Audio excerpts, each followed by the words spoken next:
Why? I'm like Jonathan. I ain't ready yet.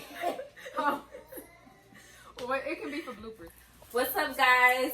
It's Monae, Mrs. Carey. I came to interview Nieceyythestylist. So this interview is basically going to be about business, your love life, motivational, and basically advice to people that want to start their own business and stuff like that. Give them a little motivation, a little push. So first, tell us about yourself. Well, my name is Nieceyythestylist. I live in Oklahoma City, Oklahoma. I am a mother of a 7-year-old. I also own my own business. I've been doing hair professionally for 5 years. And I say professionally, meaning that's whenever I started doing hair full-time, like no other type of job. So what got you into the hair business in the first place? So I've always had a gift at doing hair. But whenever I was younger, I always looked at hair as just like just a thing to do. I never really took it serious. The moment whenever I started taking it serious was when I got fired from a job, and this was back in 2012. I got fired from a job. I didn't have like no money saved, like nothing. Like I didn't have anything. And I had, of course, I'm a single mother. So, and I had all these bills and things like that. So whenever I got fired from that job, the thing that kept me making money was doing hair, because whenever you get fired, you get on unemployment, but that's not going to really take, it's not going to pay for anything really. So I started doing hair. So I was without a job for... Slow down. Oh. Yeah, I do. Damn. Are you taking any breaths? Alright, okay. So, I was without a job for like 8 months. And whenever I was still applying for jobs, but I just wanted to get at a particular job. I didn't want to just get into anything. So eventually I ended up getting hired at another job. And then I was only at that job for like 2 months before I ended up quitting and started doing hair. And the reason why, how I made that transition is whenever I was at the job, yeah, it was cool, it was fine and things like that, but I was never like at peace, I would say. Like I would always like, you hate having to clock in, like your time, going to a place that you really don't care too much about. You just really like going to the place just to make money to, for your living or whatever. So I really I wasn't happy. I remember me talking to a guy at my job, and I was just saying one day, I'm just gonna do her. I'm just gonna do her. And I remember his name too. And he was like, okay, well, you should do that. You should do that. So I was either trying to figure out when this conversation was taking place. I was at the job. Oh, okay. I was at the job. It was a call center job. You know, had little cubicles or whatever. Yeah. And then he was the person working next to me. But so whenever I was thinking about that, and then he was like, yeah, you should go ahead and do that.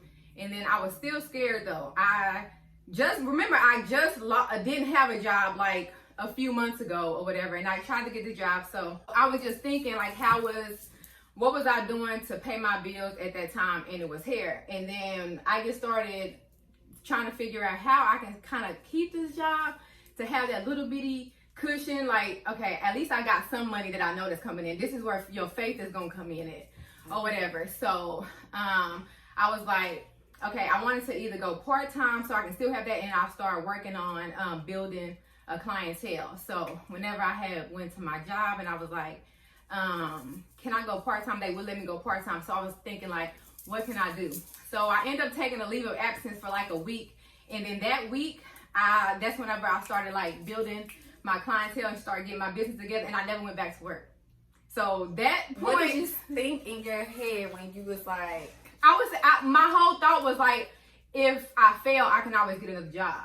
So my whole thing is, I do not want to live a life of like regrets, like what if this, or what if I would have done that type of thing. Like I don't want to live like that. So whenever that really what made me do it, say, just do it, you know? Yeah, and then I just did it. But I did have a plan. You can't just quit a job and not have anything or whatever. So I did, I wrote down like all of my bills, how much I was getting paid at that other job. I had to make sure I did not make less than what I was getting paid at that job. She set them goals and making them. Yeah. So I had to make sure that I couldn't make less than that or whatever. So at that time, my prices was a lot cheaper. I was charging like $50 a sew-in and all that other stuff. But when did you decide to add value to? Once I started work? like realizing my worth compared to, like, I take my time whenever I do hair or whatever, and I feel like if I'm really like from the foundations, everything, I really take my time whenever it comes in. I feel like I mean, you gotta increase in some type of way. And also, whenever I first started, I was working like a dog. Like, I would be the first person in the shop, the last person to leave. Like, and that was my thing. But remember, y'all, I also have a son. So at that moment, I was focusing on my business and not at home. But I was trying to build that. And then that's what really made me start to increase my prices or whatever, because I can't work like this, you know. Yeah, it's taken away. It's taken away from my baby or whatever. So I was like, I can't work like that. So that's whenever I started increasing. And then also, you gotta look, whenever it comes to business, you have to look at the market around you. Who all, you know, what your competitors, not really competitors, because I don't believe in, the only competition you have is you, and that's what I believe. But you want to make sure that you are knowing what the price is around in your area and stuff like that. So and then if you don't want to be the cheapest, because the cheapest is going to attract a type of clientele that you might not want or whatever. If that's what you want, that's what you want. But with me, I do hold myself at a certain type of standard, and I do have a sense of professionalism. So I hold myself at a high, and so I want clients that can fit my business too. So and your prices will do that. Now, you don't want to be super high as hell in a like low market. You don't want to be that, because you really ain't gonna make nothing. So you want to be reasonable. And so that's whenever I started, you know, figuring out what's a good price, was not too expensive, and things like that. But I have a really fun fact for y'all. So me and Shay actually like grew up together, like really small kids. Yep. And we gonna insert some pictures. No, we're not. I got some too. No. No pics. You don't get to see all that juicy stuff just yet. No. She knew her purpose when she was a child. Yeah. She used to do hair. Everybody's hair, all the way from the twisty style, the micro braids, everything. She used to do everyone's hair. So it always came naturally. And I feel like a lot of the times, whenever it comes to a person's calling, you have to pay attention to certain age groups. So I would say from the age like 4 to maybe like 7, look at what your kids is doing and all that other stuff, because a lot of the times what they doing consistently, it can, not all of the time, but I feel like most of the time it does, because that's where like your core is. I feel like a lot of people, they like focus on themselves, and then they got their child. And their child are doing things that are already showing you what their purpose is. And then parents just have to pay attention to. But sometimes people don't know, because I didn't know that for a long time. I didn't either. I honestly just found that out. But it's just like, wow, I've been walking around like a zombie. Not knowing like I need to be. And that's why, like, I'm not just walking around living day by day, not with a purpose. Like, are you still faced with the like whole family discount? Oh no, I don't do that. I don't do not one family member here. Have you ever? My sister, that's it. Oh, okay. She don't count though. How she don't count? Well, because it's my sister, and then like, you know, you gotta trade for things. So if I need her to watch my son or whatever, that's how. Cause my sister also has a daycare too. So. Okay. What's the name of her daycare? Angel's Childcare. Angel's Childcare. Yeah. I Crowned is my LLC. That's what I started with. So my vision previously was like crowning women, and at this point, at this point, whenever I started figuring out my name for my business, I was also going through a lot of personal stuff in my life or whatever. I didn't like feel worthy and things like that. I didn't feel like a queen. I didn't, you know, I was really going through some things or whatever. And the thing that kept me, you know, fine and uppity and cheery was my hair or whatever. And I feel like my goodness. With women, like if like we do something to our hair, like we can even if you having a bad day and you get up and slay your hair, you good or whatever. So and that's why I took like crown hair, you know, whenever you royalty, you put your crown on, and that's what the crown symbolizes. Hair symbolizes the crown and our crown, or whatever. What a great name. And so yeah, that's how I got the name. So okay, what are some of the hurdles that you have overcome as a entrepreneur? One hurdle I feel like I fully overcame this year is not comparing myself to other people.